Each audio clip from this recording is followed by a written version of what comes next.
Mes chers compatriotes, en marquant les 100 premiers jours de ce gouvernement de transition, je souhaite partager avec vous les progrès réalisés, les leçons apprises et les défis qui nous attendent.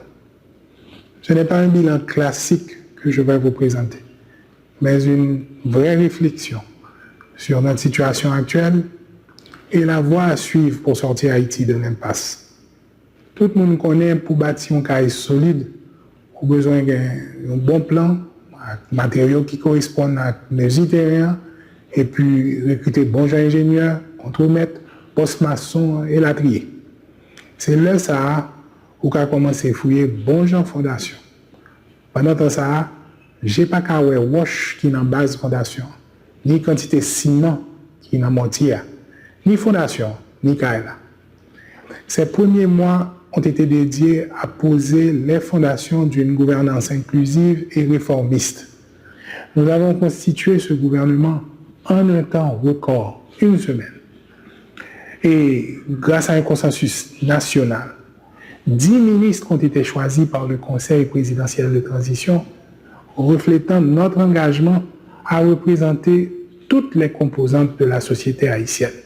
4 ministères clés sont dirigés par des personnalités non partisanes choisies par moi avec comme mission pour travailler exclusivement sur l'intérêt national, mais au-delà des clivages politiques.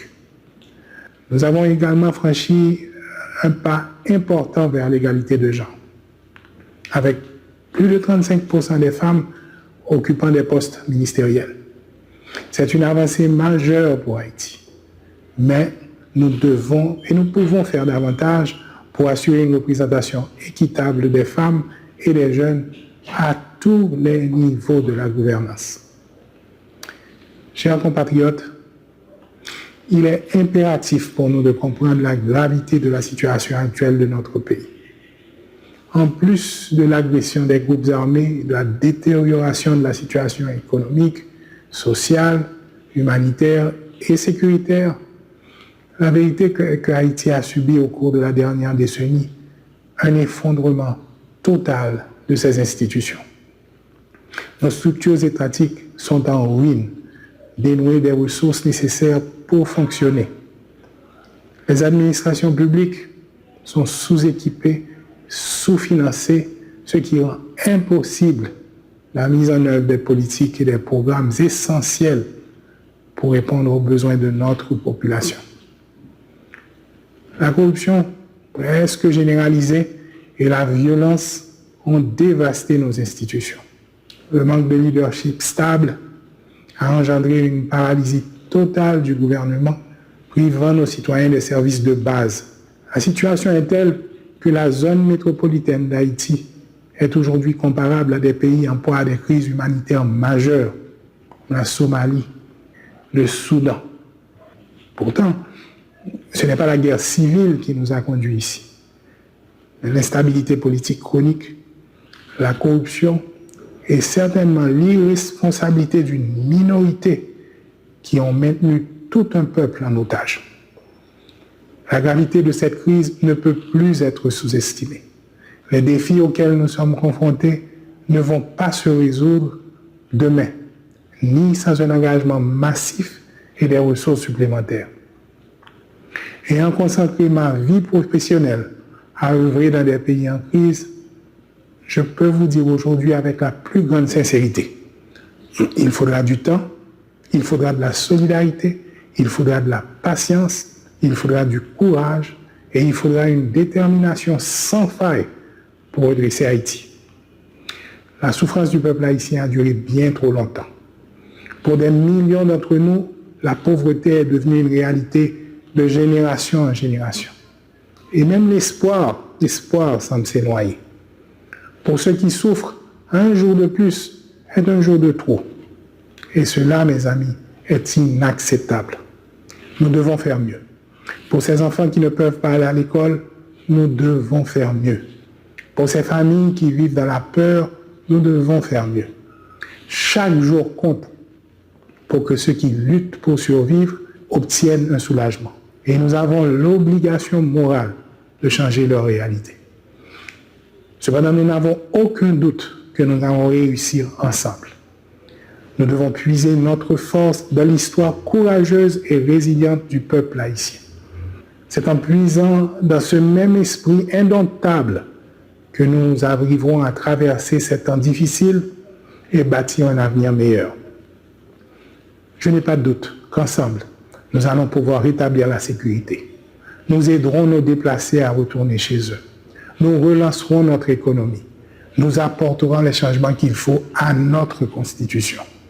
Et finalement, nous organiserons nos élections l'année prochaine et un nouveau gouvernement sera en place le 7 février 2026. Certes, le chemin qui nous attend sera parsemé d'obstacles. Les réformes nécessaires demanderont un travail acharné et des sacrifices de tous. Il nous faudra faire preuve d'une résilience extraordinaire.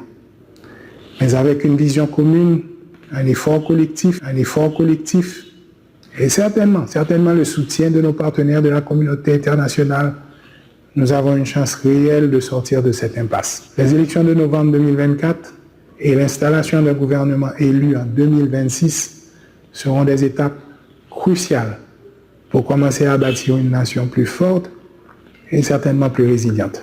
Mes chers compatriotes, dès son arrivée, le gouvernement s'est mis au travail. Conscient de l'urgence, nous avons dû établir des priorités claires et mobiliser les ressources internes pour agir rapidement et surtout efficacement. Nous avons d'abord évidemment entrepris une évaluation complète pour comprendre les défis spécifiques auxquels chaque ministère était confronté. Cette analyse, elle était essentielle pour poser les bases de notre travail et orienter nos actions de manière efficace. Les feuilles de route ont été mises en place pour chaque ministère, alignées sur les priorités de l'accord du 3 avril 2024.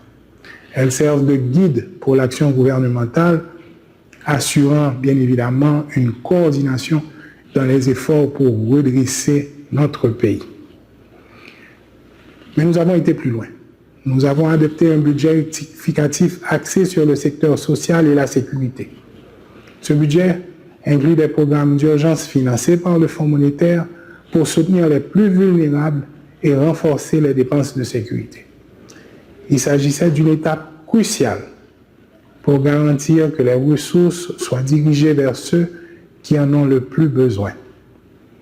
En collaboration avec nos partenaires internationaux, nous avons pu définir un plan d'investissement de 2,6 milliards de dollars sur 2 ans pour répondre rapidement aux besoins de relèvement.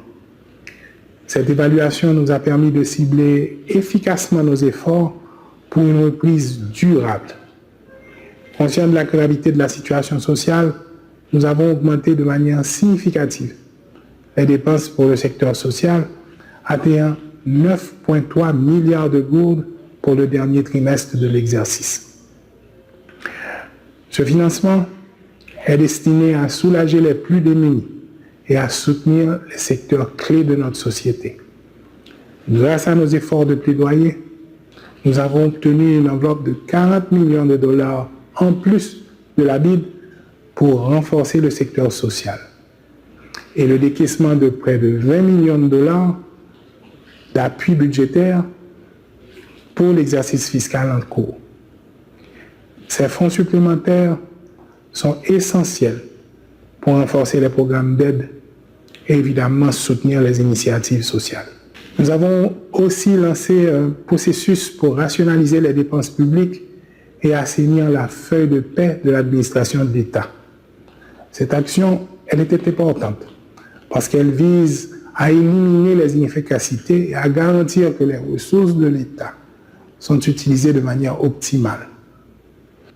Des audits et des enquêtes ont été initiés dans plusieurs ministères au niveau du secteur public. Et nous avons pensé que cela était essentiel pour renforcer la transparence et l'intégrité de nos institutions et évidemment pour regagner rapidement la confiance de la population. À ma demande, la ministre des Finances a entamé un processus de modernisation de nos administrations fiscales. L'objectif est d'élargir notre base fiscale en automatisant les mécanismes de perception des impôts et en investissant dans des technologies pour digitaliser nos opérations fiscales. En pile conversation sous fondement technique qui permettent nous de gagner de meilleures ressources, de meilleures capacités pour nous capables tranquillement, progressivement, mais de manière sûre, répondre aux nombreuses obligations que nous gagnons concernant la crise là. Mais le travail là pour finir. Là, nous finissons l'Assemblée, nous pourrons attendre dans quelques minutes. Le ministre des Finances pourra parler avec nous en détail. Là, nous finissons comprendre que nous avons besoin suffisamment de ressources pour nous capables d'assurer que l'État a bail service pour le bail. Il nous fallait travailler avec l'administration pour nous garder côté l'autre ressource capable de sortir. L'autre ressource pour nous capable d'alimenter PNH, l'autre ressource pour nous capable d'alimenter Force Armée d'Haïti, l'autre ressource pour le ministère capable de commencer à reconstruire le centre de santé, l'autre ressource pour le ministère de l'Éducation capable d'assurer que tout le monde à l'école. Première partie opérationnelle au cours des 3 derniers mois, c'est comprendre côté nous avons besoin suffisamment de ressources pour nous capables de faire l'État, faire le travail que vient pour le faire pour la population. Évidemment, cela a impliqué une application rigoureuse des lois existantes.